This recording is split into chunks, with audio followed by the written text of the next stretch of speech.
सुदामा दरिद्र क्यों बने। एक अत्यंत गरीब निर्धन बुढ़िया भिक्षा मांगकर जीवन यापन करती थी।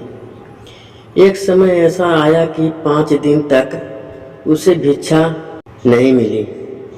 वह प्रतिदिन पानी पीकर भगवान का नाम लेकर सो जाती थी। 6वें दिन उसे भिक्षा में 2 मुट्ठी चने मिले। कुटिया पे पहुँचते पहुँचते उसे रात हो गई।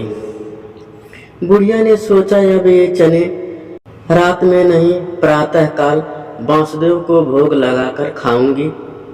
यह सोचकर उसने चनों को कपड़े में बांधकर रख दिए और बांसदेव का नाम जपते जपते सो गई।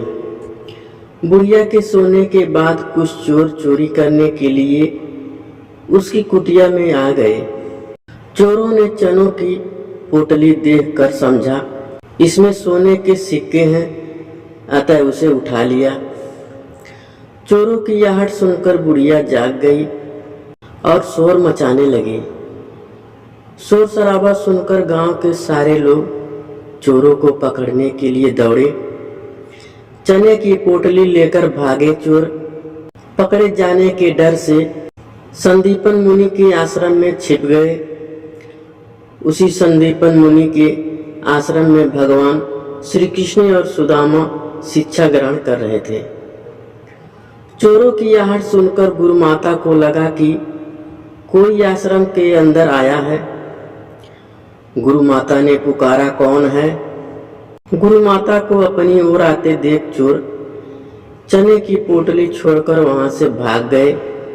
इधर भूख से व्याकुल बुढ़िया ने जब जाना कि उसकी चने की पोटली चोर उठा ले गए हैं तो उसने श्राप दे दिया, मुझे दीनहीन असहाय के चने जो भी खाएगा वह दरिद्र हो जाएगा।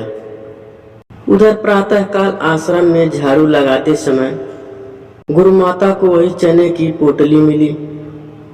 गुरु माता ने पोटली खोल के देखी तो उसमें चने थे।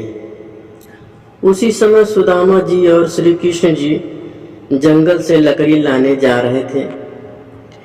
गुरु माता ने वह चने की पोटली सुदामा को देते हुए कहा, बेटा जब भूख लगे तो दोनों यह चने खा लेना।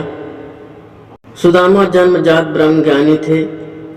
उन्होंने ज्यों ही चने की पोटली हाथ में ली सारा रहस्य जान गए।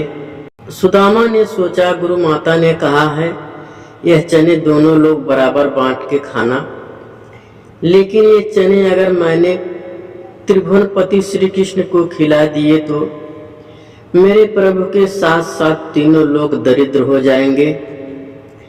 नहीं नहीं, मैं ऐसा नहीं होने दूंगा।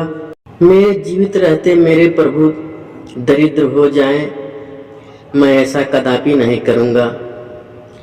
मैं ये चने स्वयं खा लूंगा, लेकिन श्री कृष्ण को नहीं खाने दूंगा। और सुदामा ने श्री कृष्ण से छुपकर सारे चने खा लिए। अभिशापित चने खाकर सुदामा ने स्वयं दरिद्रता ओढ़ ली, लेकिन अपने मित्र श्री कृष्ण को बचा लिया। अदिति त्याग का उदाहरण प्रस्तुत करने वाले सुदामा चोरी छिपे चने खाने का उपहास भी झेले तो यह बहुत अन्याय है, परंतु मित्र धर्म निभाने का इससे बड़ा अप्रतिम उदाहरण नहीं मिल सकता। वास्तव में यही सच्ची मित्र की पहचान है। यही सीख हमें इस प्रसंग से लेनी चाहिए।